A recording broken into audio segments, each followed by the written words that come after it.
How to avoid disputes at the end of a tenancy, part 2. The end of the tenancy can be the biggest flashpoint between the resident owner. Why? It's a deposit. Both parties potentially can take a stand. Now, usually it's about cleaning. In most cases, we find around about 49% of the time. Why? Owner says, house is dirty. Resident says, it's cleaner now than when I moved in. So how do we as an agent find the win-win?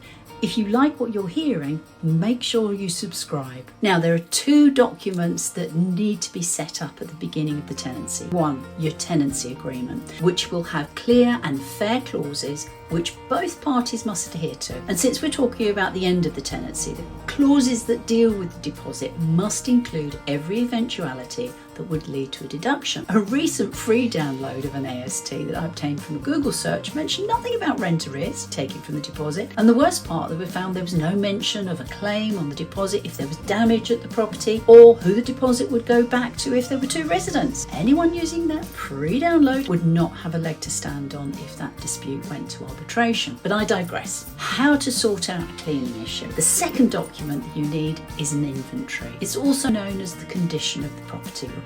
Now, some owners I've spoken to in the past thought this document's only needed when you have a furnished property. I've also been presented with inventories that list a room and say it's clean and tidy. No mention that the room has walls or windows or skirting or even the colour of the walls. And if you don't have proof of which has been agreed by your ingoing resident, again, you've really got very little chance of proving anything when they move out. Here's a word of warning. Cleaning is very subjective. One person's clean is another person's dirty, and it comes down to the detail in the condition report. Time scale, take pictures. Condition of the carpet, have pictures. Showing an invoice of the last clean. Are the windows clean? Take pictures. Make a note on the inventory. Does the oven have grease or carbon on it? Take pictures. Note on the inventory, hopefully without the carbon.